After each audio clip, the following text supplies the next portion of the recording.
to the Nile.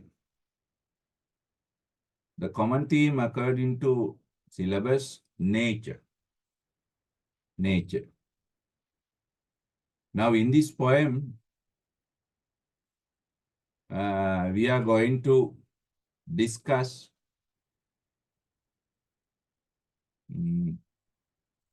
some element of nature, that is the Nile, the longest river, believed to be the longest river of the world, the Nile.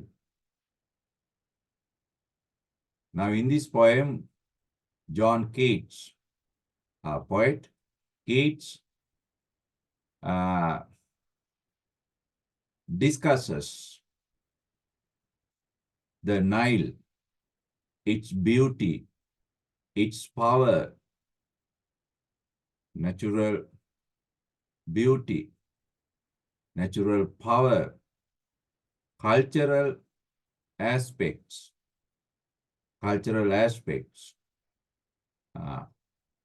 according to the Africans. The Nile is situated in Africa. You know, Africa is a large continent, and this most part of Africa is a desert, a barren land, but people live there still. This Nile is the life source. This Nile is the one who gives life to these Africans. Therefore, Africans worship this Nile, worship. It's a holy river, sacred river. But for John Keats, the Nile is not a sacred river. The Nile is only another beautiful river of nature. Beautiful river of nature. John Keats rejects all cultural associations, belief, myths related to Nile. Related to Nile. Right. Now this poem has 14 lines. This poem has 14 lines. What is the name you can give for such a poem? What is the name you can give to such a poem?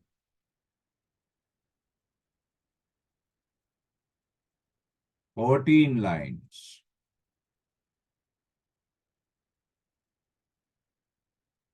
Right?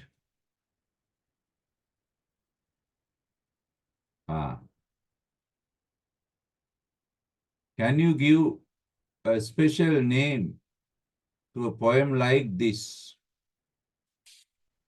I already taught you. If a poem has 14 lines, it has a name. A poem with 14 lines has a name. What is that name? Now you do not remember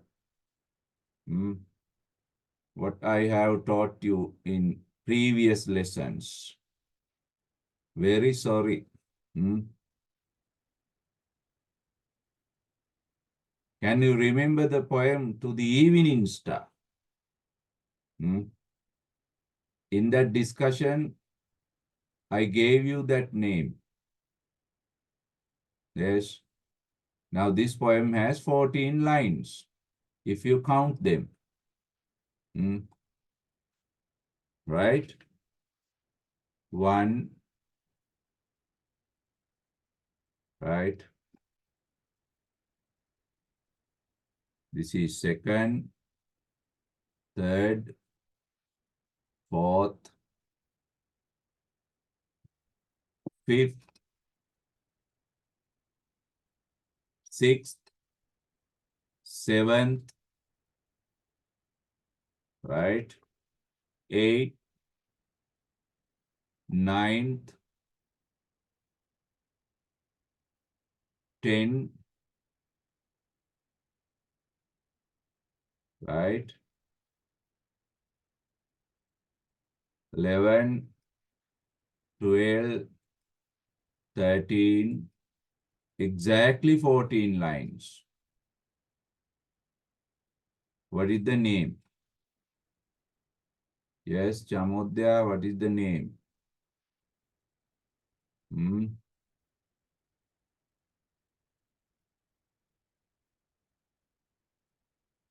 Get me. Nuvi, Kavindu, Pasindu. What is the name I gave you? Ah, a poem with 14 lines. Very good, Nuvi. Sonnet. What is the name we gave? Sonnet. Sonnet. If a poem has 14 lines, we call it a sonnet. Right. The other sonnet is To the Evening Star. It also has 14 lines. Then, therefore, this poem is a sonnet. Remember that name. Write it down by the side of your poem. A sonnet.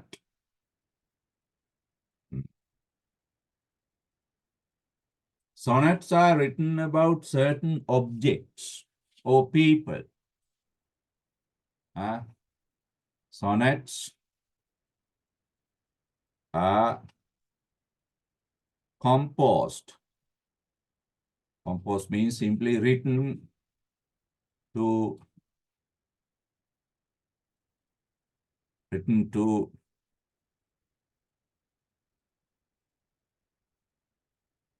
right, admire about or admire beauty, value, beauty, value,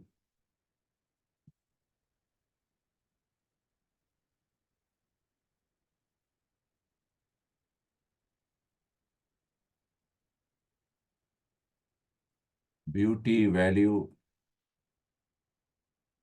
and greatness of an object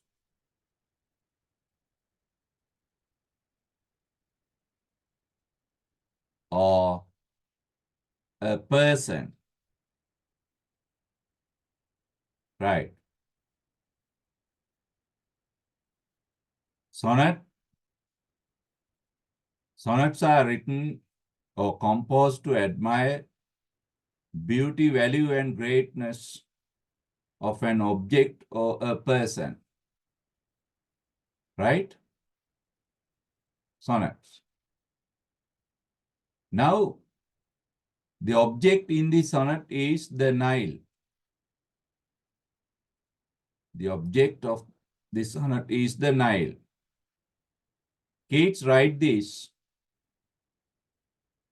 to admire beauty, value, greatness of the Nile, but in a critical way. Critical way. Right. This sonnet is very special. Why? We call it, note it down, a Petrarchan sonnet.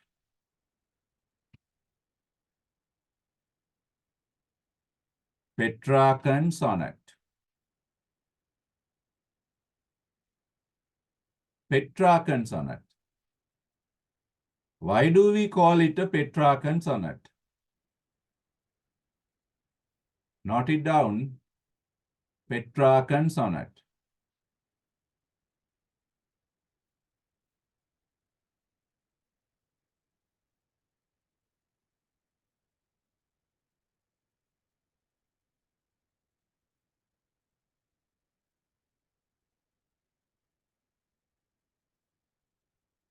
Francisco Petrarch.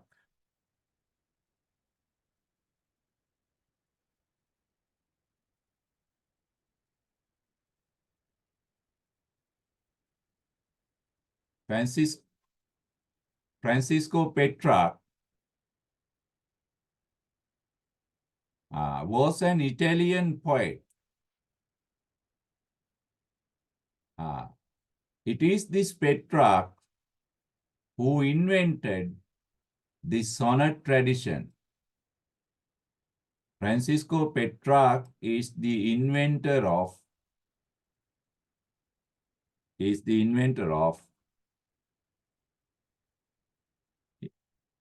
the first to create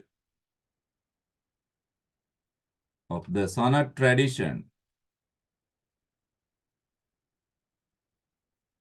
right?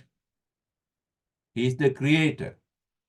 He is the first person, inventor of the sonnet tradition. Petrarch is an Italian poet, a thinker, a philosopher.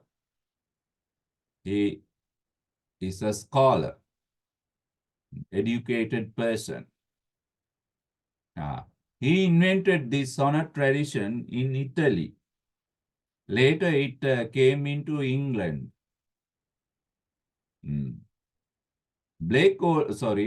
Keats also uses this Petrarchan sonnet. Therefore, we call this a Petrarchan sonnet.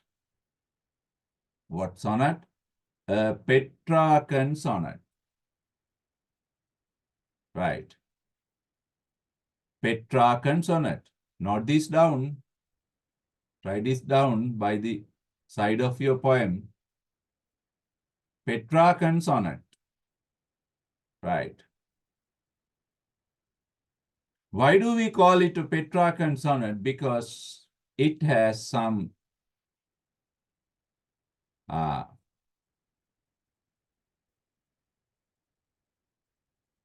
special features. It has some special features. What are the special features? Look at these 8 lines.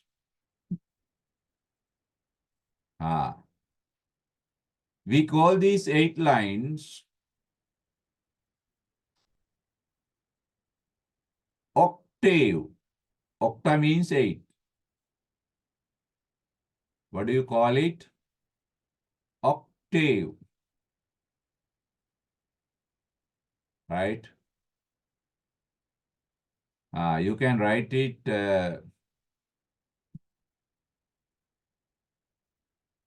like this.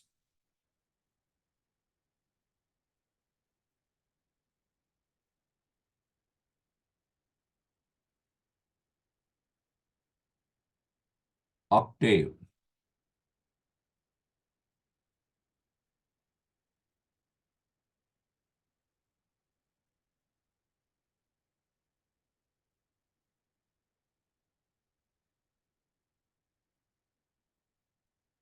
This part is octave.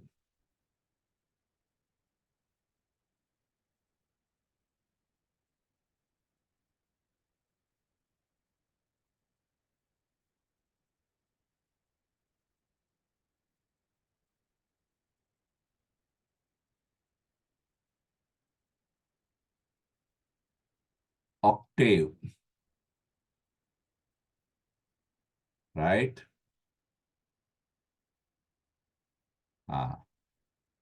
Because there are 8 lines. Octave.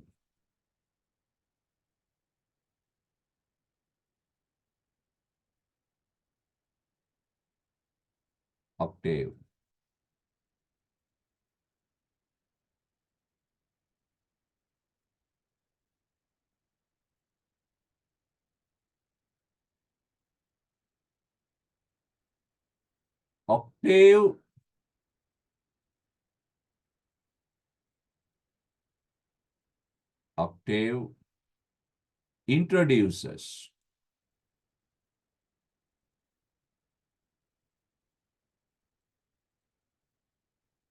Octave introduces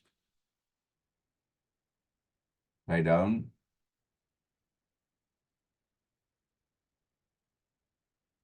or includes,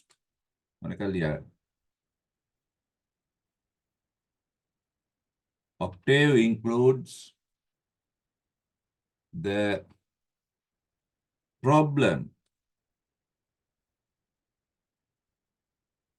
right?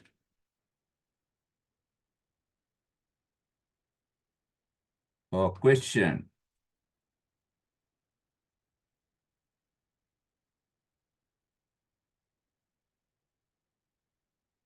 Now you see there is a question mark at the 8th line, right? At the 8th line. Now, these remaining 6 lines, they are called, the remaining 6 lines are called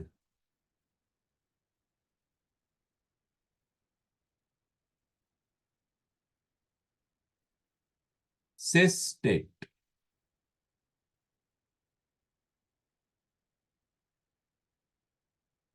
Sestet.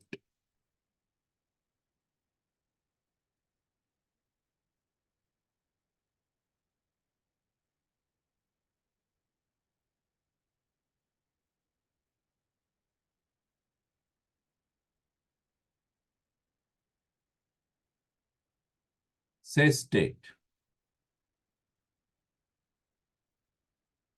Sestet includes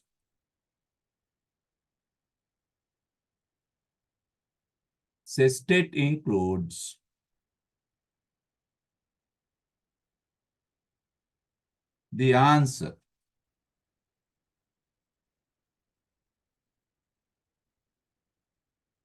to the problem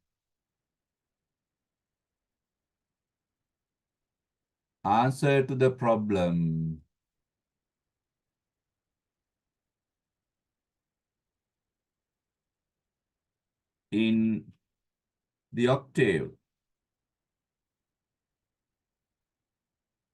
right? It is because of these reasons, we call this sonnet Petrarchan sonnet, because of the 2 parts, octave, sestet. Now this is the octave, first 8 lines. Octave includes the poet's problem, doubtful feelings, his suspicions about this object, the Nile. And these 6 lines offers the answer, solution to the poet's suspicious feelings or problem of the octave, right? Therefore, we call this a Petrarchan sonnet because of this structure. Now you know why we call it Petrarchan sonnet. Please understand this. Without this knowledge, basic knowledge, foundation knowledge, you cannot discuss or realize, understand the idea of the poem. Right. Now you know the structure. It's a technique, literary device. It's a literary device. What is the writing technique? Petrarchan sonnet structure. Petrarchan sonnet structure. Right. Petrarchan sonnet structure. Now let's go to the sonnet. Now this is the title, To the Nile. The poet is speaking to the Nile, thinking it to be before him. He imagines that the Nile is before him, right? He imagines the Nile is before him. He thinks that the Nile is before him. He is speaking to the Nile, right?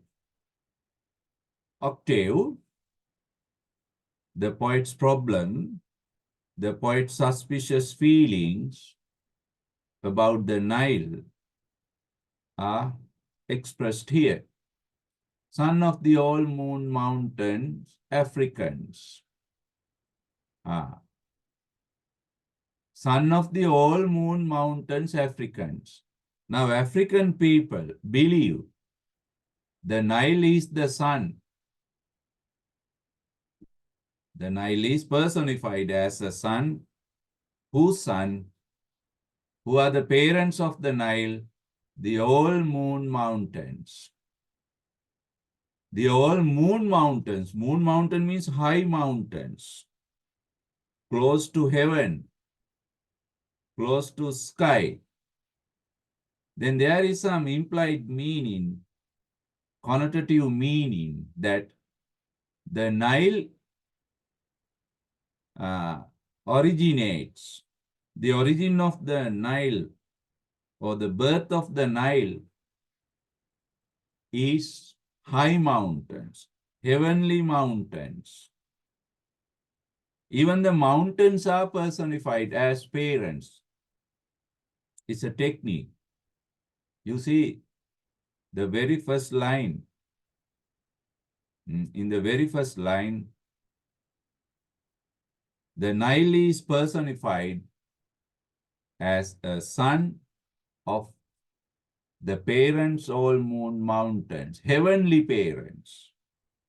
Therefore, it is implied that Nile is a heavenly river, holy river, because his parents are heavenly. This is Africans' belief. All African believe so. The Nile comes down to the earth from heaven, given by God, some other power. Africans believe. The second line of the octave, chief of the pyramid and crocodile. Now the Nile is believed to be a great leader, powerful leader. Chief means leader, tribal leader, chief. Now Africa consists of tribal people, tribes. Those tribes have a chief, ruler. Now people believe the Nile is the ruler of this area. The Nile rules, controls the pyramids. Pyramid means, you know, great pyramids built by Egyptians. Pyramid is very huge. They are mammoth constructions. Now, Nile is the creator. Nile is the chief of these huge pyramids. Therefore, the Nile has, what is implied here, the Nile has a great power, a power to control the whole pyramids. And the crocodile. Crocodile is also a ferocious animal, water creature. The Nile is the chief of these animals too. Now, this is Nile's leadership. This is Nile's power in Africa, even in Egypt. Now, pyramid means Egypt because this Nile River flows through many countries. In Egypt, it goes into the sea. Therefore, the Nile is the ruler of the whole African continent. Ruler, chief. That is the idea of Africans, black people. Even people say, we call thee fruitful. Fruitful means very resourceful. We call you very resourceful. People say, the Nile is a good river. The Nile has so many riches, so many resources. It's a resourceful, useful, supportive, helpful river. People say, people believe, Africans believe, but very while at the same moment, there is some other thing against this common view. What is it? A desert. There is a barren land, empty land, filling our seeing's inward spans. Seeing's inward spans means simply our eyes. Now, as far as our eyes can see, there is a desert land. But people say the Nile is a resourceful, fruitful river. How can this be possible? The poet thinks. People say the Nile is fruitful, resourceful, but there is a barren, empty desert land. This is really a paradox. This is the paradoxical nature of Nile. Paradox. P-A-R-A-D-O-X. Paradox means something contradictory, not matching. Words do not match the idea, right? Now, the Nile is a resourceful river, but there is a desert. The words does not match the situation or given picture, right? Nurse of the Sword Nations. Nurse of the Sword Nations is a metaphor used for the Nile. Nurse means protector. Sword Nations means those hard-working black people, Africans. Sword Nations. Nile is also believed to be the protector, caretaker of all Africans, Sword Nations, since the world began, beginning of the world. That is a common picture of the Nile. The Nile is a holy son. The Nile is a chief. The Nile is a resourceful river, fruitful river, and the Nile is the protector of Africans. People believe so. Then the poet has this question, art thou so fruitful? Are you so fruitful? Thou means you know those words now. Are you so resourceful? This is poet's problem. Now people say Nile is such and such a river, but in practical situations, it cannot be seen. In practical situations, it cannot be seen. Or dost thou beguile? Or do you cheat? Beguile means cheat. deceive, mislead, mislead. Or do you mislead such men? Such men means those Africans. Do you mislead such Africans to honor thee, to respect you? The poet has a problem or question. What is it? The Nile is a cheater, not honest. The Nile is a cheat in character. He cheats, mislead people who won with toil, people who are tired. Toil means hardships, difficulties. Actually, Africans, life in Africa is not so comfortable. Life in Africa is very difficult, full of hardships. Full of hardships. Toil. Toil means hardship, difficulties. Keats questions, the Nile may be a cheater who misleads the hard-working Africans. Oh, sometimes such men to honor thee who won with toil. Rest for a space, live in between. A space means live in a land, space means some area, land, region. Twixt. Twixt means between. Twixt Cairo and Deccan. Twixt Cairo. Cairo is a city in Egypt. Deccan is another city in Africa. Now, between these two cities, the Nile flows or travels. The poet questions, the Nile is a cheater. The Nile cheats the people between Cairo and Deccan.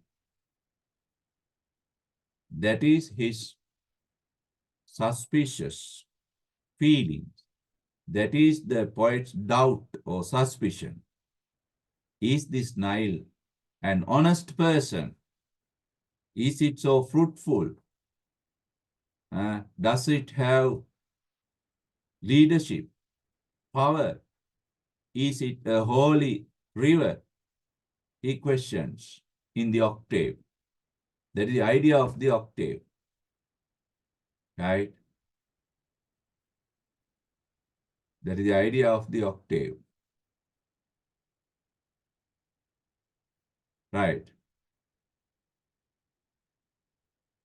Now, let's go to sestet, 6 lines. What does it say? Now, octave, the idea of the octave is clear.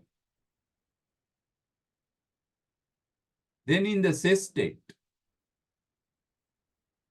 the poet presents his answer, solution, or explanation for the problem in the octave. What is his explanation? Okay, go to line 9. Oh, may dark fancies. Dark fancies is a metaphor. What is dark fancies? Mythical beliefs. Mythical, mythical, mythical. Superstitious belief, superstitious, superstitious, superstitious belief, dark fancies. Now, they are not scientific, not logical. Dark fancies means unscientific, illogical belief, ideas. Now, poet says Africans have these dark fancies.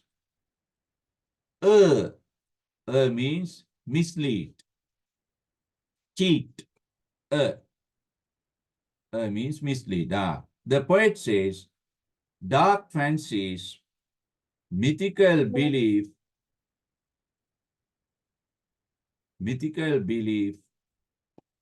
cheats or mislead the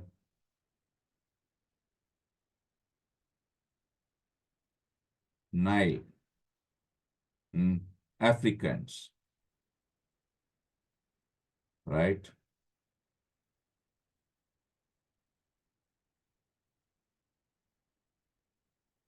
Then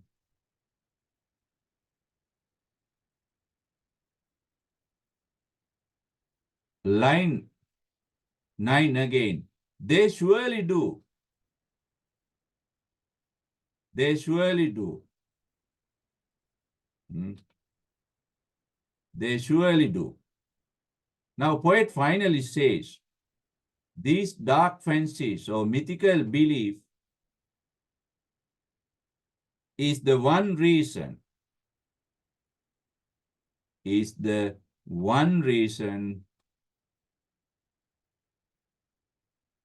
for the Africans to believe that Nile is a fruitful river. The Nile is a fruitful river. Go to next line. It is ignorance.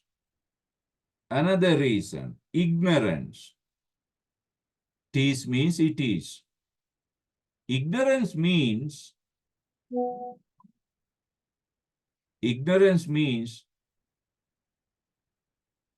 education, no knowledge. You understand? No education and knowledge, no wisdom, no intelligence. Right. Now, poet says, these Africans are not educated. They have no knowledge. They have no science. Therefore, this lack of knowledge, education makes, underline, a barren waste. A barren waste is also another metaphor. What is the idea? A person without an empty person. Empty person. Foolish person. Foolish. A stupid person. Of all beyond itself. All beyond itself means without any limits. There is no limit. Therefore, knowledge, education is a must. If you do not have knowledge and education, you become an ignorant person. Unbelievably, beyond limits, you become a foolish person. Right. Now, that is the other reason. One reason is dark fancies. The other reason is ignorance. Now, poet explains. Thou dost bid you. Bid you means give water. What is the idea of bid you? Give water. You give water. Bid you. All other rivers give water. The poet generalizes the rivers of the world. All rivers have water. They give water to the people and animal. Then what is the difference between you and the other rivers? You have green rushes. Rushes means a tall, slim, thin, aquatic grass. Rush means a type of grass. River grasses, very tall. You also have these rushes like our rivers. Even our rivers, all rivers have rushes. You also have rushes. Then you are not so special. You also have the same qualities as other rivers do. And thus taste, enjoy. Taste means enjoy.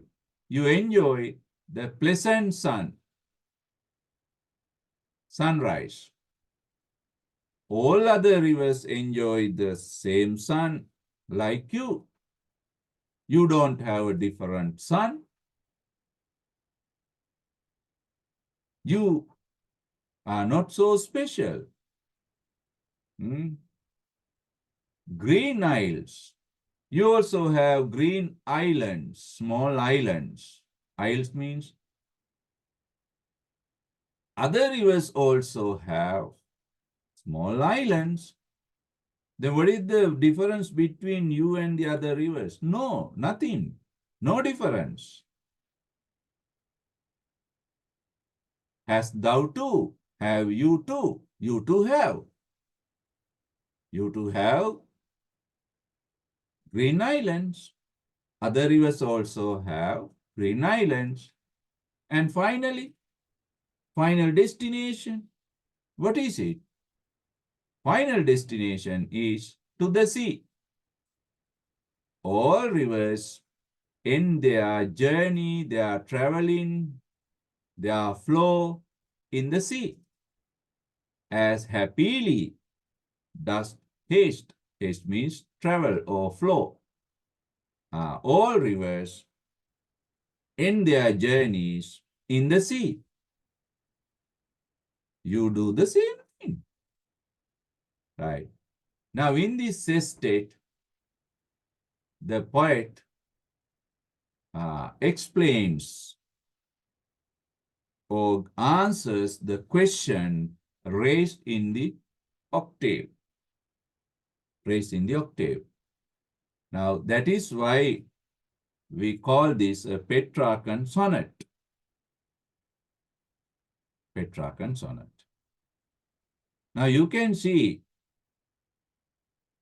the logical order of the poet presentation. In the octave, the poet presents the problem. In the sestet, he has the answer. He has the answer. He does not really accept the Nile's character, as the Africans say, but he is very critical and analytical about the Nile.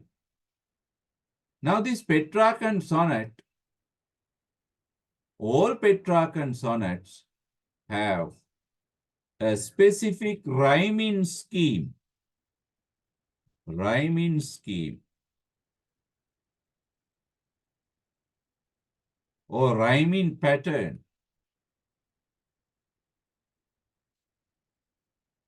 Rhyming pattern.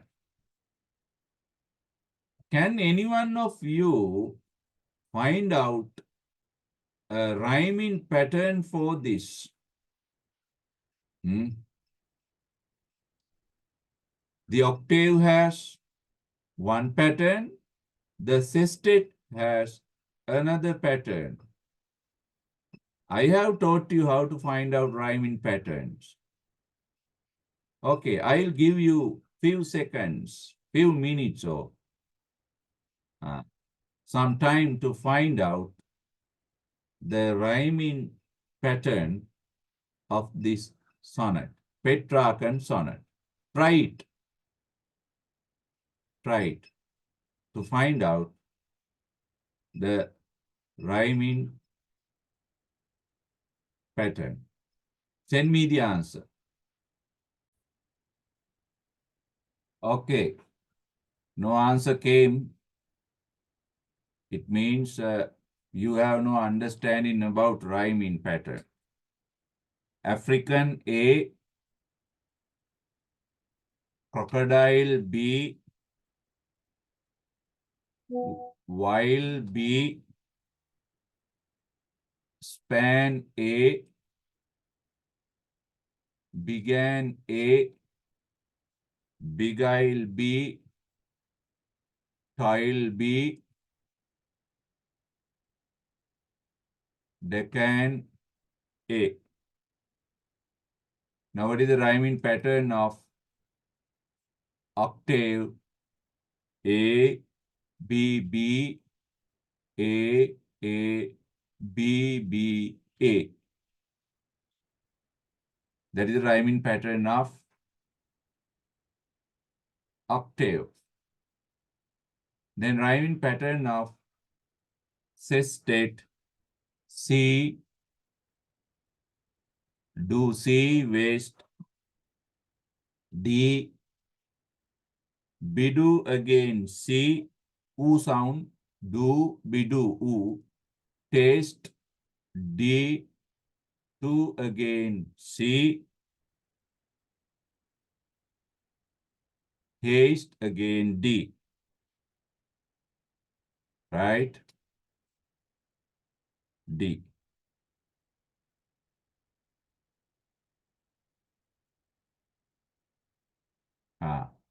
Then what is the rhyming pattern of sestet? C, D, C, D, C, D. Right. Now that is the Petrarchan rhyming pattern. Petrarchan rhyming pattern. Okay. Now because of these qualities, we call this a Petrarchan sonnet. Right. That is the main discussion. Let's write down our comment. The poet. The poet.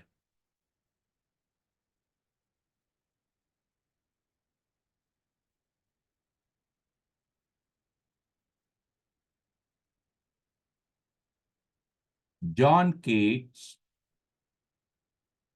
John Keats was an English poet. Was an English poet.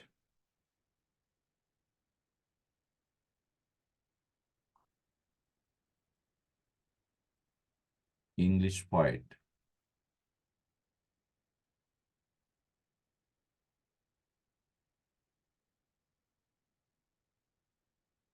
He wrote many poems. He wrote many poems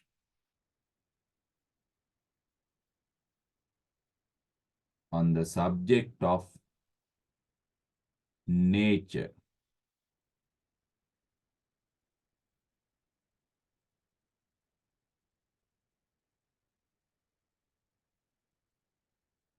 Then write down the subject matter of the poem. Next topic.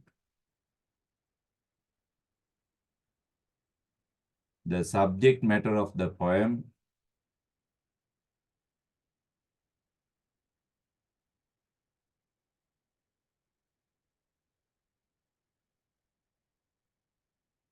The sonnet. The sonnet.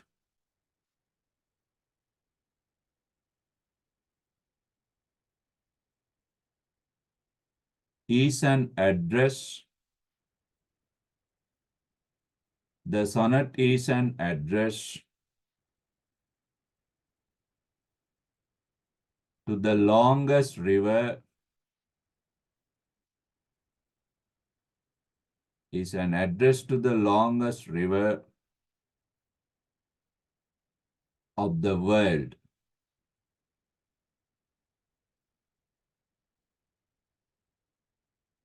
Longest river of the world.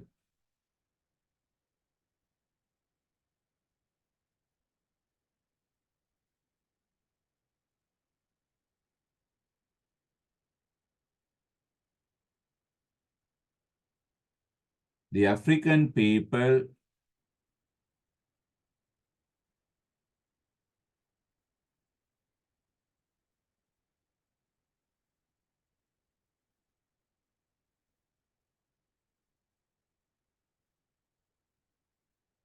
the African people believe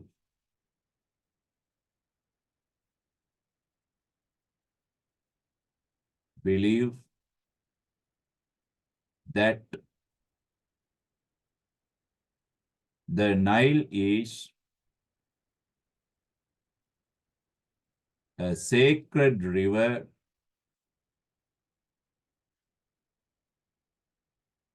sacred river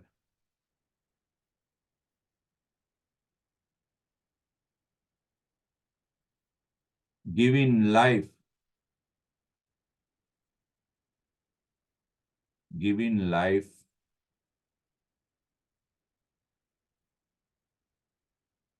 to the Africans and Egyptians.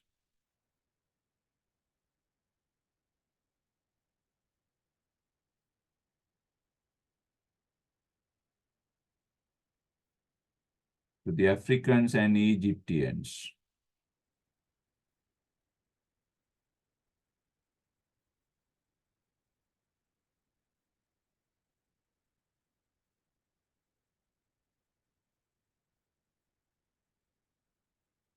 However, however,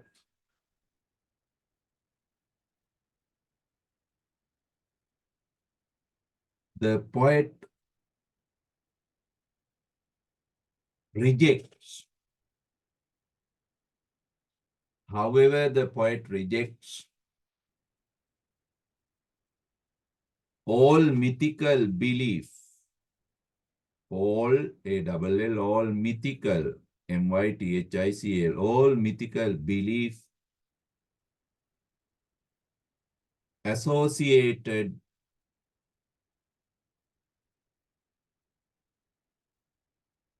with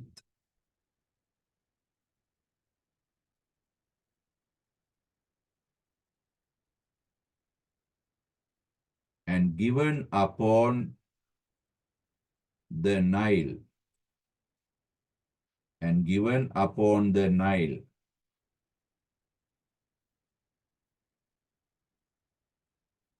Given upon the Nile.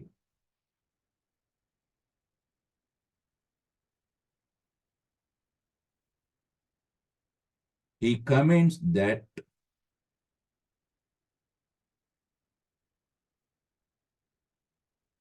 the Nile is not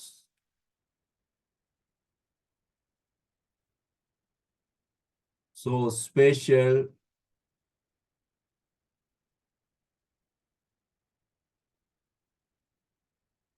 from other rivers of the world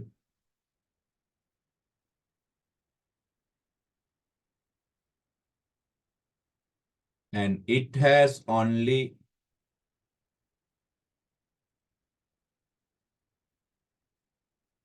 a natural beauty. It has only a natural beauty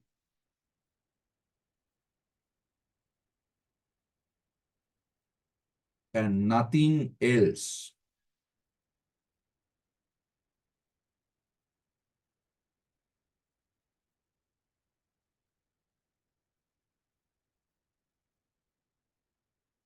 And nothing else. Right. Then comment.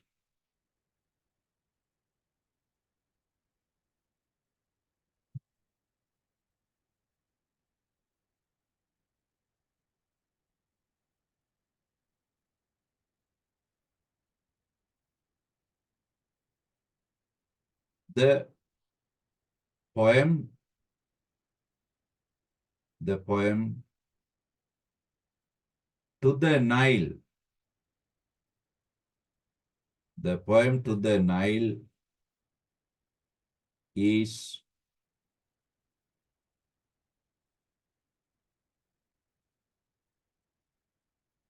a sonnet.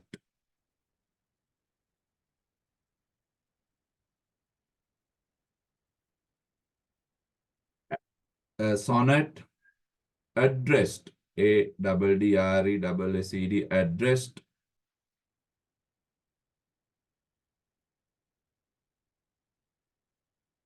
addressed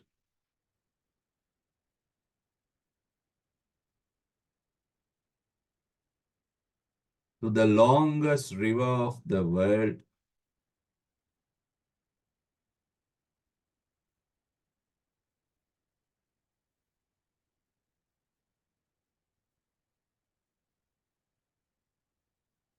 the longest river of the world. Full stop. The structure, S-T-R-U-C-T-U-R-E, the structure of the sonnet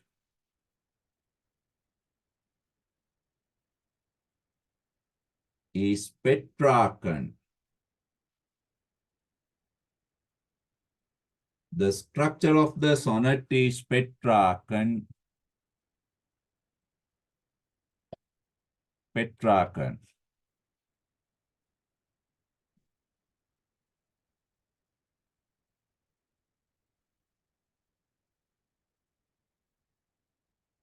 A Petrarchan sonnet, next sentence.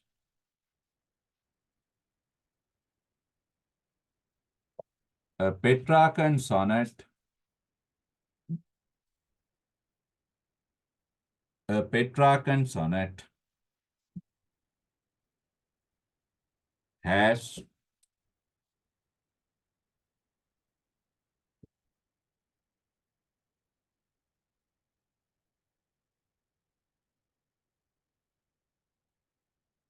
some distinctive,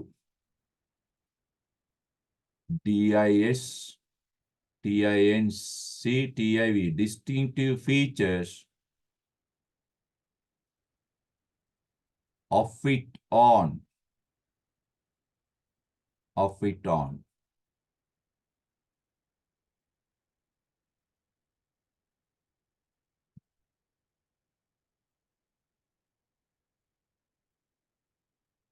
Full stop. All Petrarchan sonnets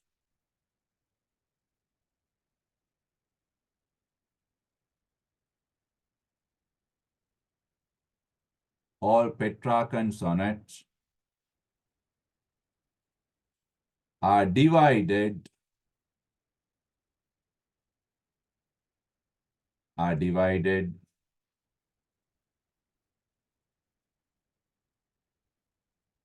into two sections.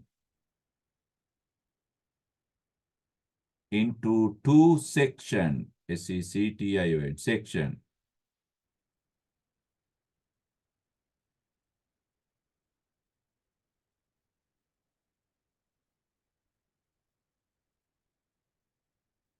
The first 8 lines, next sentence.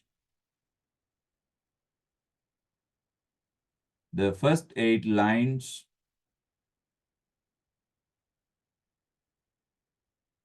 are called, the first 8 lines are called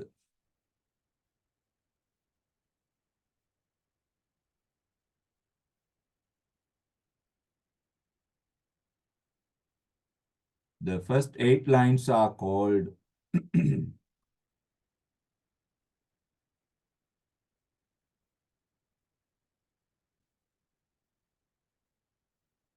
are called the octave.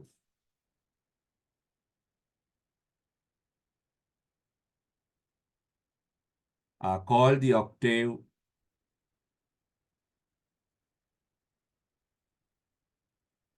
and the remaining the remaining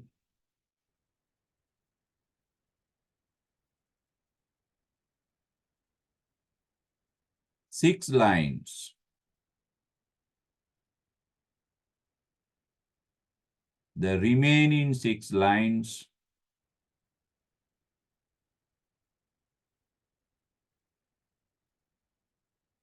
are called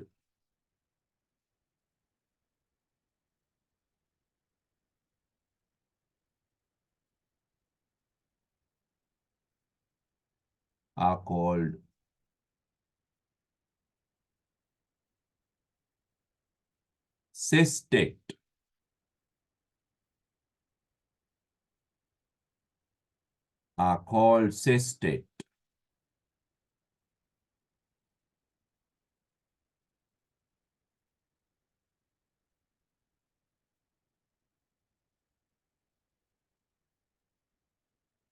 Full stop. In the octave, in the octave,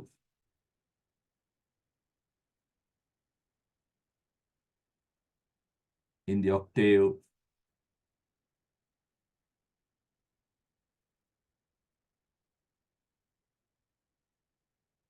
the problem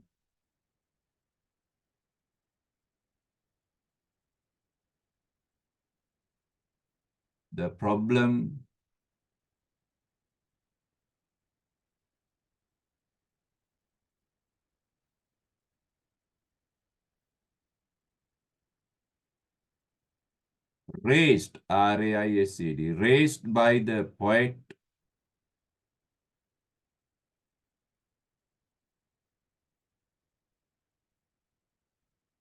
includes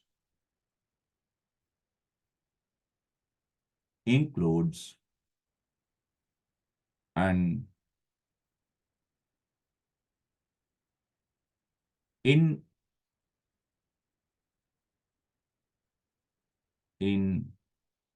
the sestet,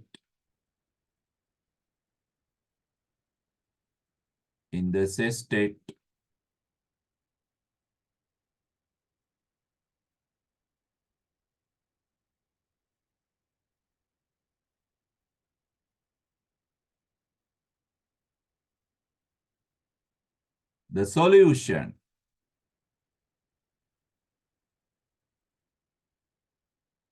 for the problem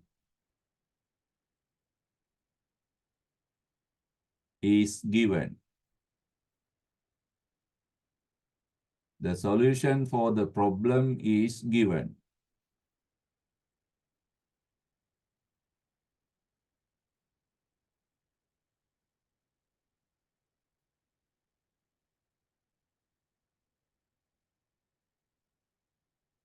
Next paragraph. A Petrarchan sonnet. A Petrarchan sonnet also has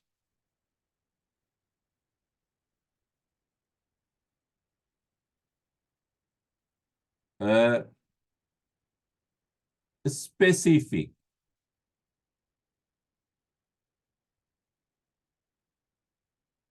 specific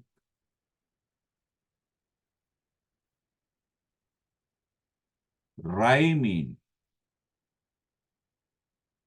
R-H-Y-M-I-N-G, rhyming pattern,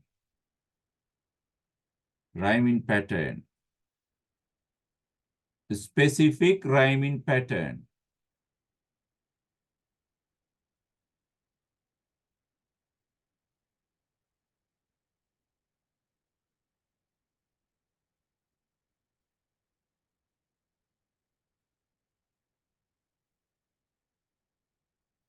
Rhyming pattern.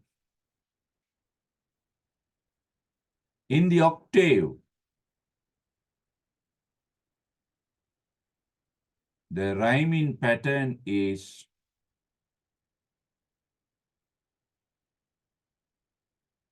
in the octave, the rhyming pattern is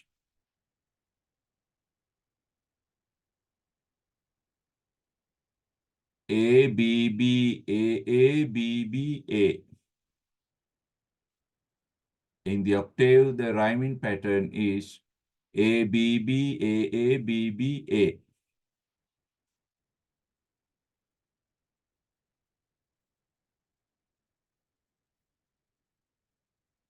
And in the sestet,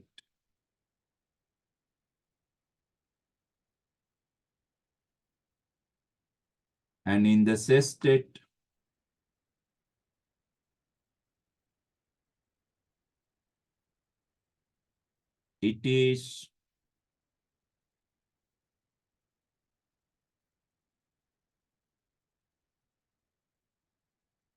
in the sestet, it is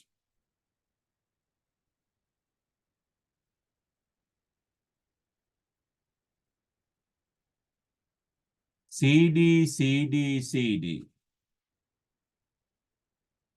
In the sestet, it is CD, CD, CD.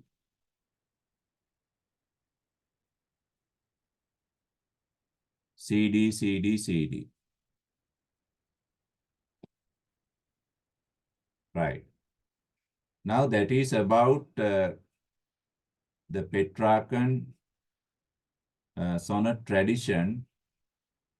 In the next class, we'll discuss uh, the idea of the octave and also the idea of the sestet uh, in a critical, analytical way. In a critical, analytical way.